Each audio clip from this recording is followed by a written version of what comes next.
Hello, so this is group 8, and we are doing a video presentation on the origin, the spread of Islam, and its impact on world civilization. And the members are Rachel Ochieng, Onyango Frederick, Highness Juma, and Jerop Dorcas.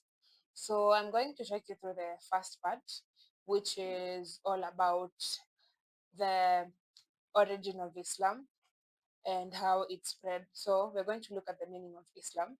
And Islam is a monotheistic religion based on belief in one God who is Allah. And the word Islam means submission to the will of God. And one who submits to this denomination is called a Muslim. So we're going to look at the historical background of Islam. Islam originated in the 7th century Arabia with Prophet Muhammad's revelations, which took place in the year 1610 CE, promoting the worship of one God and social reforms. It spread rapidly via military conquests under the Rashidian and trade, transforming regions across Asia, Africa, and Europe. So, Islamic civilization sparked a golden age, profoundly influencing world science, trade, law, and also culture. So, the Prophet Muhammad was born in Mecca in 570 CE, and he began receiving his revelations from Allah through the angel Gabriel in 1610 CE. His message focused on Tawhid, the oneness of one God, social justice, and the rejection of the pagan idolatry prevalent in Arabia. So, facing intense persecution from Mecca ruling elite, Muhammad and his followers migrated to Median. And this event, the Hijrah, is the turning point where Islam transitioned from a small religion group to a political and military state. And the unification of Arabia by the time of Prophet Muhammad's death in 632 CE, most of the Arabian in Peninsula had already converted to Islam and were unified under a single political leadership for the first time in history. So I'm going to welcome the next presenter who is going to take you through the next part.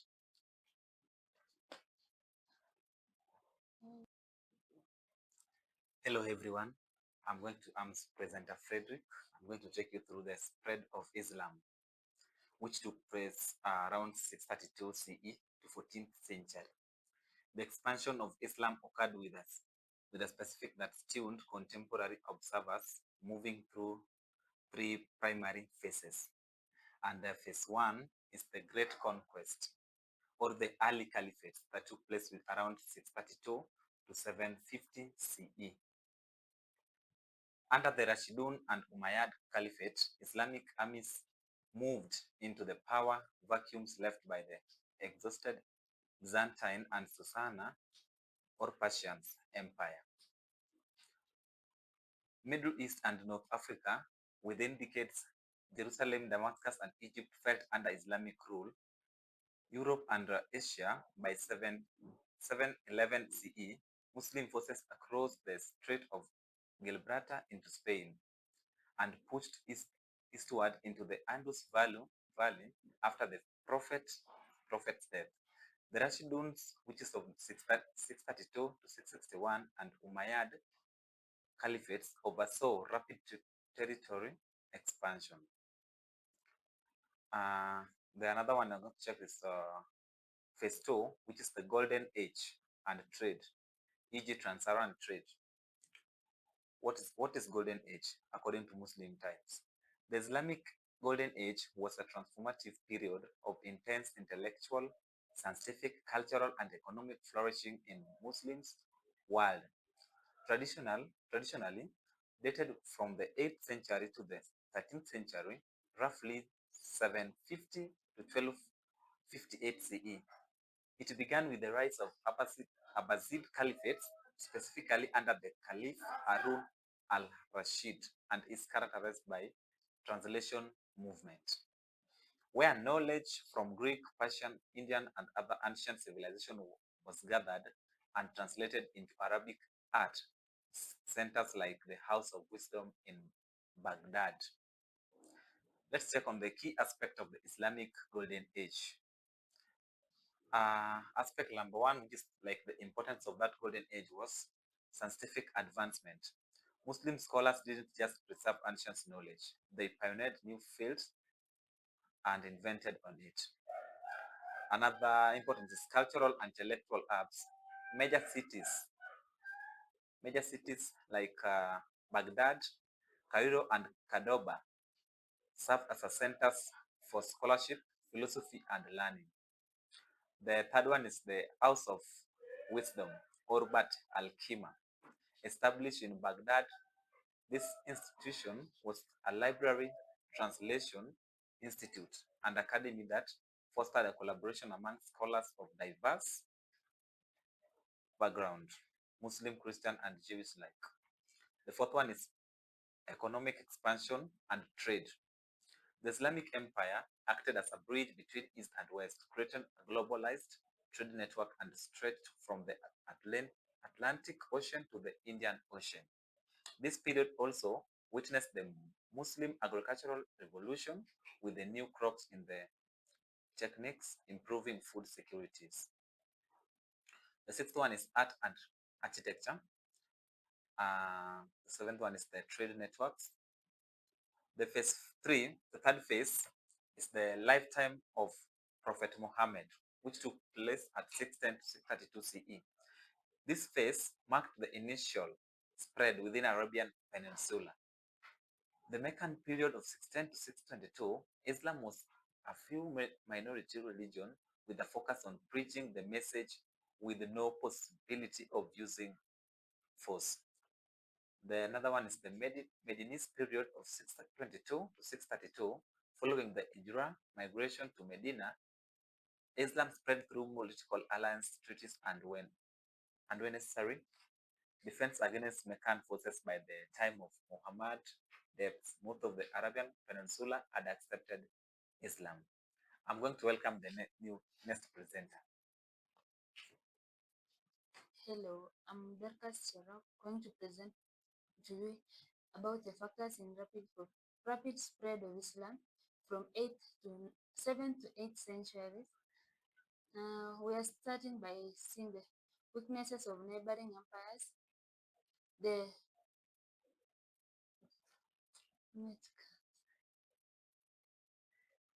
Hello everyone, I'm Darkas Cherok, going to present to you about the factors in the rapid spread of Islam from 7th to 8th centuries. First one is weakness of the neighboring empires. The designs of Sassanina, which were the Persians, empires were exhausted by decades of war against each other, making them vulnerable to the organized, motivated, and swift-moving Arab armies. Military strategy and unity.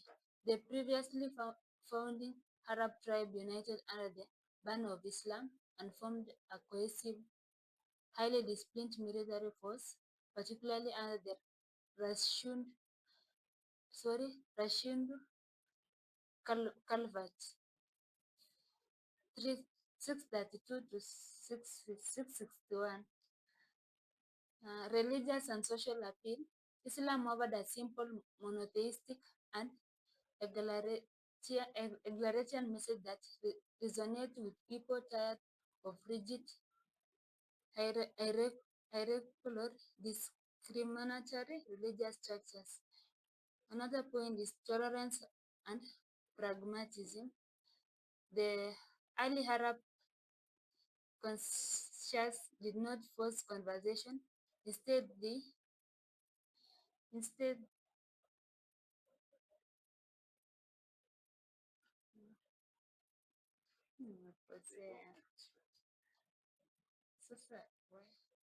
they often respected local customs and religion, allowing conquered people to retain their faith in exchange for paying a special tax, which is jizya, which made them more acceptable as rulers than previous regimes.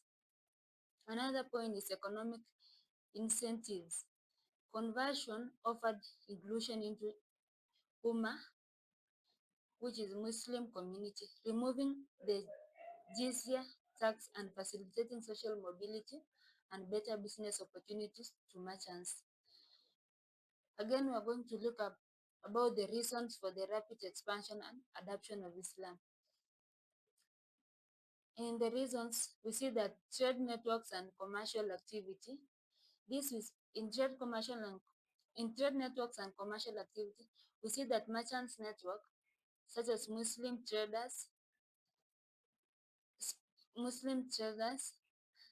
trading is instrumental and spreading the faith along the established trade routes, particularly across the Sahara to West Africa, the Indian Ocean to Southeast Asia, Indonesia, Malay, and also the road into China. Legitimacy for merchants.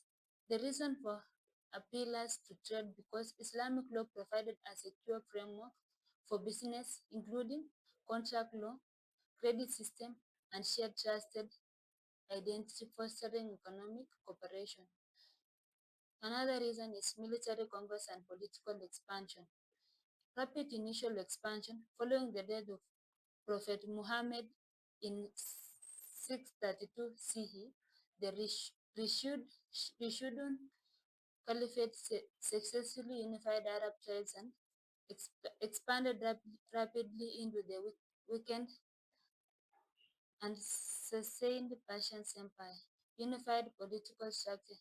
The creation of first Caliphate and later the Ottoman, Mughal, and Safavid empires provided a stable, centralized, and power political entity to support the spread of the religion. Social appeal and inclusivity, social liberation and equality. Islam emphasizes on equality, justice, and abolition of caste systems, such as South Asia, appeal to lower caste groups, the poor and the disadvantaged. Simplicity and rationality. The clear, simple tenets of Islam centered on the belief in one God, monotheism, were seen as attractive, rational, and accessible to many, including polytheistic societies. Cultural inclusivity. Islam provided to be cultural friendly and adaptable, blending with local customs and traditions in diverse regions like Africa, China, and Southern Asia, rather than imposing a completely alien culture. Missionary work and intellectual influence. Sufi activity. Sufi orders played a vital role in spreading Islam, especially in rural or non-Arab areas, through their focus on spiritual majesty of professional piety, which resonated with local population. Education and scholarship. The establishment of mosques, madrasa and centers of learning, such as Timbuktu, helped spread Islam knowledge and cultures. Advocacy of social justice. The emphasis of enjoying the good and providing a moral framework of society um, attracts converts. Let me welcome the next presenter. My name is Highness, and I'm going to take you through the last part, which is the impact of Islam on world civilization. Islam was profoundly shaped world civilization with a significant positive legacy during the Islam Golden Age from the 18th to 14th century in mathematics, science, medicine, and philosophy, while contemporarily influencing global cultures, trade, and social reforms. Negatively, Impacts include historical and modern conflicts, the segregation of sexes in some religion, and challenges in modernization and segregation. I'm going to take you through the impacts, positive impacts of Islam on world civilization. The first positive impact is scientific and intellectual advancement. During the Islamic Golden Age, scholars preserved and expanded upon Greek, Persian, and Indian knowledge, making critical advancements in algebra, trigonometry, astronometry, and medicine. Cultural and technological exchanges. Muslim introduced crucial involutions to Europe, including advanced irrigation, paper manufacturing, and hygiene practices. Economic impacts and global trade. Islamic civilization promoted commerce, banking, and trade routes that connect Asia, Africa, and Europe, with Muhammad being a merchant.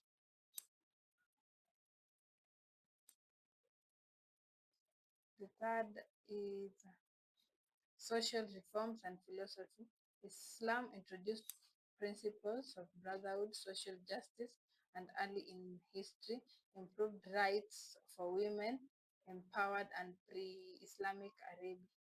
The negative impacts of Islam on all civilization are conflict and political instability, social and gender issues, secretism and disunity, challenges with modernity. That is the end of our presentation.